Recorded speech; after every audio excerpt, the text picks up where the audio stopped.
James Harper adalah seorang sersan pasukan khusus Amerika Serikat yang hidup bahagia bersama istri dan anaknya.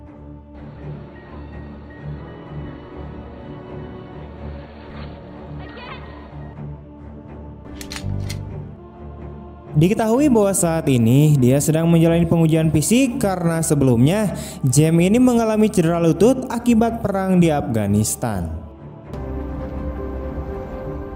Suatu hari, James kemudian dipanggil oleh atasannya, namun di sini dia malah mendapatkan kabar buruk di mana dia diberhentikan secara terhormat dari kesatuan militer.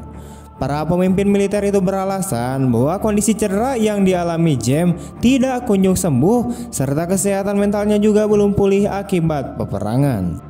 Atasannya juga mengatakan bahwa James tidak akan mendapatkan uang kompensasi dari militer karena uang tersebut telah habis digunakan untuk biaya pengobatan cedera James.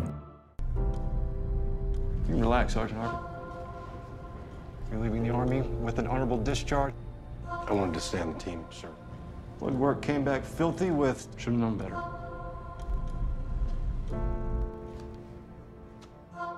Meskipun di depan para atasannya dia tampak menerima itu dengan lapang dada, tetapi dari dalam lubuk hatinya, James tentu sangat kecewa. Dia sudah belasan tahun menjadi tentara dan mempertaruhkan nyawanya demi membela negaranya, namun kini dia merasa seperti ditelantarkan dan dianggap tidak berguna lagi. Sepulangnya ke rumah, James kemudian memberitahu sang istri bahwa dirinya telah diberhentikan dari militer dan tidak menerima pesangon. Ia tampak bingung karena mereka memiliki banyak tagihan yang harus dibayar dan parahnya lagi, tabungannya juga tidak mencukupi untuk menghidupi keluarganya selama beberapa bulan ke depan. Tetapi sang istri yang saat ini sudah diketahui namanya adalah Brian mencoba menenangkannya, meyakinkannya bahwa semuanya akan baik-baik saja dan mereka akan menemukan solusi bersama. Malam itu ketika James sedang memperbaiki atap rumah, Brian kemudian memberitahunya bahwa sahabatnya yang bernama Mason telah meninggal karena mengakhiri hidupnya sendiri. Mason sendiri adalah sahabat James di unit militer yang juga telah diberhentikan seperti James beberapa bulan sebelumnya. Brian menjadi sangat khawatir dan takut James akan melakukan hal yang sama. Tetapi James segera memeluknya dan meyakinkannya bahwa dia tidak akan pernah meninggalkan keluarganya sendiri, terutama di masa-masa sulit seperti ini. Keesokan harinya ketika James menghadiri pemakaman Mason, seorang pria yang bernama Mike kemudian mendekatinya. Ternyata Mike juga adalah mantan atasan James di unit militer pasukan khusus, tetapi dia meninggalkan militer setelah dia dipecat karena alasan yang sama dengan James. Ceremony or dying? What do you mean? He would have hated this. Malam harinya, James kemudian datang ke rumah Mike untuk menghadiri undangan makan malam sambil berbagi cerita tentang kehidupan mereka masing-masing. Who's a better soldier? I was his superior. No. Dad was my chief, so... Setelah makan malam, Mike dan James kemudian menonton pertandingan sepak bola sambil sepak bola nih. Setelah makan malam, Mike dan James kemudian menonton pertandingan sepak bola sambil berbicara. Dalam percakapan itu, Mike menceritakan bahwa dia bekerja di sebuah perusahaan swasta dengan gaji yang lebih tinggi. Mendengar hal itu, James kemudian meminta bantuannya agar diperbolehkan bergabung dengannya di perusahaan tersebut karena saat ini James masih belum mendapatkan pekerjaan baru. Apalagi dalam beberapa hari terakhir ini, dia diberitahu untuk segera membayar tagihan dan pengeluaran rumah tangga lainnya. I gotta get my shit straight. Cash is real. All right, let's settle with me. Yeah. Keesokan harinya, Mike membawa James bersama bos organisasi tempatnya bekerja bernama Rusty. Sebelum memperkerjakan James, Rusty kemudian mengatakan kepadanya bahwa sebagian besar misi pekerjaan ini cukuplah berbahaya dan sangat memiliki resiko yang sangat amat tinggi. Dengan kondisi keuangannya saat ini, James tidak punya pilihan lain selain mengambil pekerjaan itu dan menerima semua risiko yang mungkin akan terjadi. That's why we started our own tribe. So you're not sweating them while you're working with us. Team led by Mike will be fully black. So what do you say? You down for the cause?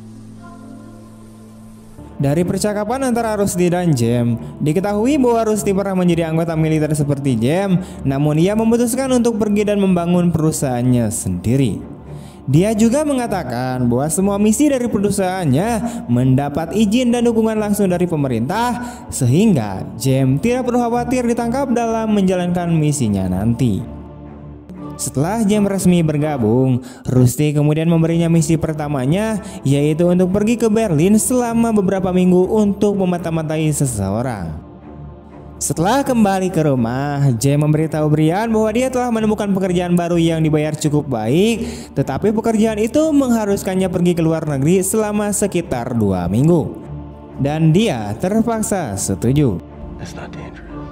That kind of job. Keesokan harinya, James kemudian pergi ke Berlin dengan pesawat dan menginap di hotel yang telah ditampung oleh Mike. Beberapa jam setelah tiba di hotel, seorang wanita bernama Katia kemudian memasuki kamar James dan memperkenalkan dirinya sebagai salah satu anak buah Rusty. Di sana, dia memerintahkan James untuk memata-matai seorang ilmuwan biologi bernama Salim yang diketahui telah bekerja sama dengan organisasi teroris untuk mengembangkan senjata biologis. Salim Mohsin, 42. Sore harinya, setelah menyiapkan semua perlengkapan yang dibutuhkan, James langsung berangkat melakukan misi pertamanya.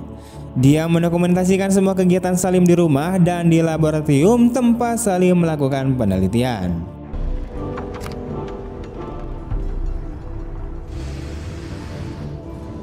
Setelah melacak pergerakan Salim dan mengumpulkan semua informasi yang dibutuhkan selama beberapa hari, James mendapatkan pesan dari Katia untuk pergi ke markas. Setelah sampai di markas, James kemudian bertemu dengan Mike, Katia, dan salah satu rekannya yang bernama Bobby. Mike kemudian menjelaskan bahwa Salim sedang mengembangkan senjata biologis yang sangat mematikan untuk dijual ke kelompok teroris besar. Dan misi mereka saat ini adalah untuk membunuh Salim dan juga mencuri semua data penelitiannya mengenai senjata biologis dari laboratorium. Namun, lab itu memiliki sistem keamanan yang terhubung ke kantor polisi terdekat, jadi mereka harus berhati-hati. Sebagai rencana cadangan jika mereka dikepung oleh polisi Berlin, mereka bisa lari ke hutan dan melalui terowongan sungai. The guard shack is connected to Berlin police. Plane will be ready at Airfield Alpha. Malam itu, mereka kemudian mempersiapkan segala perlengkapan dan senjata yang mereka butuhkan sebelum akhirnya berangkat ke tempat tujuan bersama-sama. Setelah sampai di lokasi, James dan tim kemudian mulai menyelinap dan merobohkan para penjaga satu persatu sehingga mereka bisa membawa gedung laboratorium. Setelah memeriksa kamar, mereka akhirnya menemukan Salim dan langsung mengancamnya untuk menyerahkan semua data penelitiannya. Do you back up your work? Who are you people? Who else knows the specifics of your work? Need to ask you questions. Mike kemudian memerintahkan Bobby untuk mentransfer semua data ke komputer mereka, sementara James ditugaskan untuk membunuh Salim. Mendengar hal itu, Salim terus memohon agar James tidak membunuhnya karena dia hanyalah seorang ilmuwan yang biasa yang saat ini berusaha menyelamatkan nyawa jutaan orang melalui penelitiannya. Dia juga meminta James untuk membantu mengamankan salinan data penelitiannya di berangkas bank yang hanya bisa dibuka oleh istrinya. Namun, James yang tidak percaya dengan ucapan Salim langsung membunuhnya dengan suntikan kimia mematikan. Stop, please stop. The world will lead. Will save millions of lives. No. Stop, please. Setelah memastikan bahwa Salim sudah mati, James membakar laboratorium itu dan merekayasanya seolah-olah dia telah meninggal karena kecelakaan. Namun saat mereka hendak meninggalkan lab, 2 mobil polisi kemudian mengepung mereka sehingga baku tembak antara polisi dan pasukan Mike pun tak terhindarkan.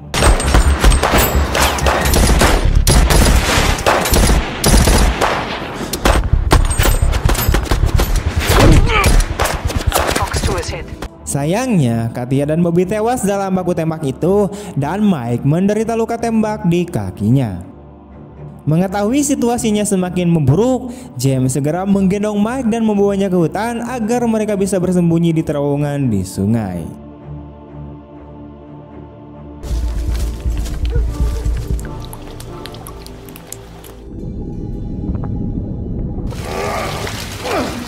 Setelah menyelam selama beberapa menit, Mike dan James kemudian beristirahat sebentar di lokasi yang aman agar James bisa mengobati luka tembak di kaki Mike. Ia bahkan harus segera melakukan transfusi darah karena saat ini Mike telah kehilangan banyak darah dan dalam kondisi kritis. Fuck you, I'm not leaving you. Setelah Mike pulih, mereka kemudian berniat untuk segera kembali ke base. Namun cedera lutut James tiba-tiba kambuh sehingga dia tidak bisa berdiri. Dia menyarankan Mike untuk melanjutkan dan menyerahkan data penelitiannya kepada Rusty, sementara dia akan mengikutinya setelah kakinya pulih. Demi keberhasilan misi mereka, Mike tidak punya pilihan lain selain meninggalkan James dan pergi ke Rusty terlebih dahulu untuk menyerahkan data tersebut. Sebelum dia pergi, Mike memerintahkan James untuk pergi ke hotel bernama Salpina dan menunggu di hotel itu sampai dia kembali untuk menjemputnya. Get the fuck out of here. I'll make contact, I'll come back. Beberapa jam kemudian, setelah lututnya pulih, James pergi ke hotel Salpina sesuai instruksi Mike sebelumnya. Di dalam kamar, James menemukan paspor yang telah diberikan Mike sebelumnya dan pesan yang mengatakan bahwa dia akan datang dalam 6 jam. Namun setelah menunggu lama, Mike masih belum juga datang dan James merasa ada yang tidak beres sehingga ia memutuskan untuk meninggalkan hotel. James kemudian menelpon Rusty untuk menanyakan keberadaan Mike dan Rusty mengatakan bahwa misi mereka telah bocor dan beberapa polisi mulai memburu mereka. Dia mengatakan bahwa Mike tidak pernah kembali untuk menyerahkan data penelitian sehingga dia berasumsi bahwa Mike telah meninggal dalam perjalanan. Rusty kemudian memerintahkan James untuk memberitahu lokasinya sehingga dia bisa mengirimkan beberapa orang untuk menjemputnya. Namun setelah melihat orang-orang yang dikirim oleh Rusty, James memiliki firasat buruk dan memutuskan untuk tidak pergi dengan anak buah Rusty karena menurutnya Rusty lah yang membunuh Mike. Firasatnya itu terbukti benar. Tak lama setelah James pergi ke arah lain, Rusty dengan marah memerintahkan anak buahnya untuk menangkap dan membunuh James. Setelah mendengar beberapa tembakan peluru, James berlari menyelamatkan diri dari anak buah Rusty. Get in the fucking car!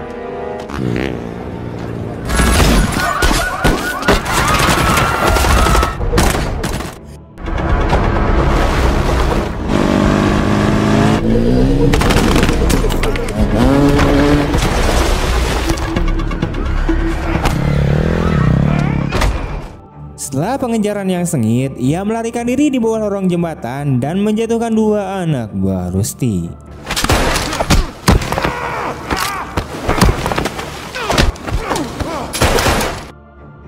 Sebelum pria itu meninggal, James sempat bertanya siapa yang mengirim mereka dan menemukan bahwa Rusty lah yang telah mengirim mereka untuk membunuhnya saat dijemput. They told us we'd be saving lives. Rusty said they make us all rich. James kemudian mengirim pesan singkat kepada Rusty melalui ponsel pria itu sehingga Rusty beranggapan bahwa James sudah mati. Setelah perjalanan panjang dan melelahkan, James kemudian beristirahat di stasiun bawah tanah sambil memikirkan rencana selanjutnya.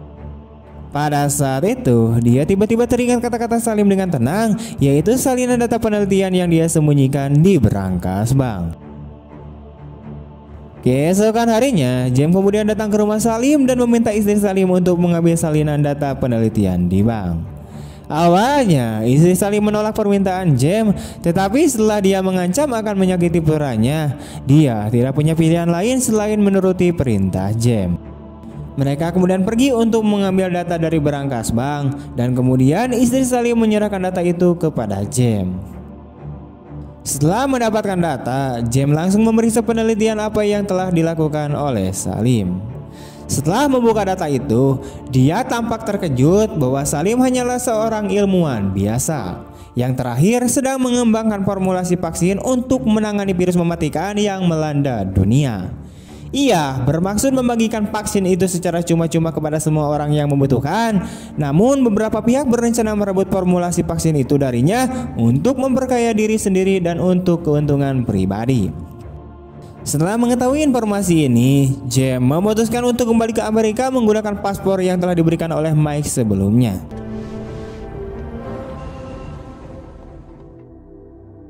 Sesampainya di Amerika, James kemudian pergi ke rumah Mike untuk memberitahu sang istri Mike bahwa suaminya telah tiada. Namun di luar dugaan, ternyata Mike masih hidup sehingga hal itu membuat James berpikir bahwa ia telah bersekongkol dengan Rusty untuk membunuhnya. Keesokan paginya, James diam-diam mengikuti Mike dari belakang untuk mencari tahu apa rencana sebenarnya. Namun ternyata Mike menyadari hal tersebut sehingga ia langsung menyergap orang-orang yang selama ini mengikutinya. Saat mengetahui itu adalah James, Mike tampak terkejut karena mendapatkan kabar dari Rusty bahwa James telah meninggal pada misi sebelumnya. Dan karena itulah Mike tidak menjemputnya di hotel seperti yang dijanjikan dan pergi ke Amerika sendirian. Dia sebenarnya tidak pernah berniat untuk mengkhianati James, yang berarti Rusty lah yang mempermainkan mereka berdua. How do you fucking live with yourself? He finds out you're... Di sisi lain, James hampir membunuh Mike yang telah berbohong kepadanya tentang tujuan utama misi ini dan tentang penelitian yang dilakukan oleh Salim. Mike kemudian menyarankan James untuk tidak kembali ke rumah karena jika Rusty mengetahui bahwa dia masih hidup, keluarga James akan dalam bahaya. Mendengar itu, James memutuskan untuk membunuh Rusty dan anak buahnya karena itulah satu-satunya cara untuk menyelesaikan semua ini. Di sisi itu, Mike yang merasa bersalah pada James berniat membantunya merampok tempat Rusty. Malam itu, Mike berpura-pura ingin melihat Rusty, sementara James akan menyelinap ke rumah Rusty melalui pintu belakang. James dan Mike kemudian mulai menembaki semua anak buah Rusty satu persatu hingga terjadilah baku tembak yang sengit. Hey, what's up, Mike?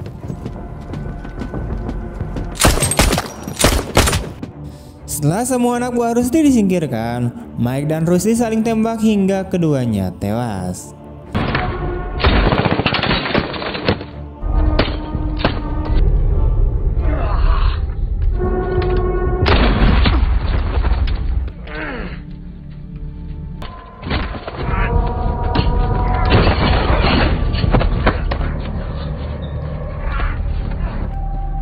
Setelah itu, James kemudian berjalan ke Rusty yang kini sudah sekarat dan meninju kepalanya tanpa mengucapkan sepatah kata pun.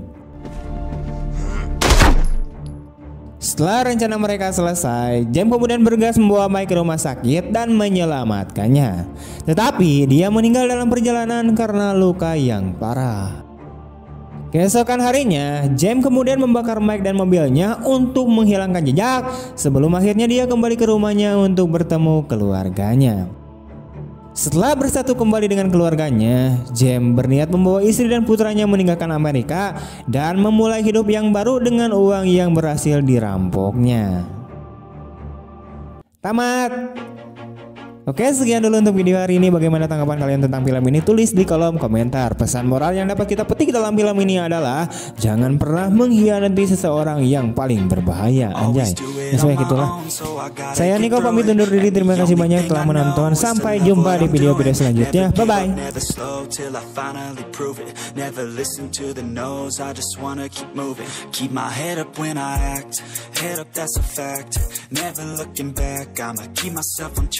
My head up, staying strong.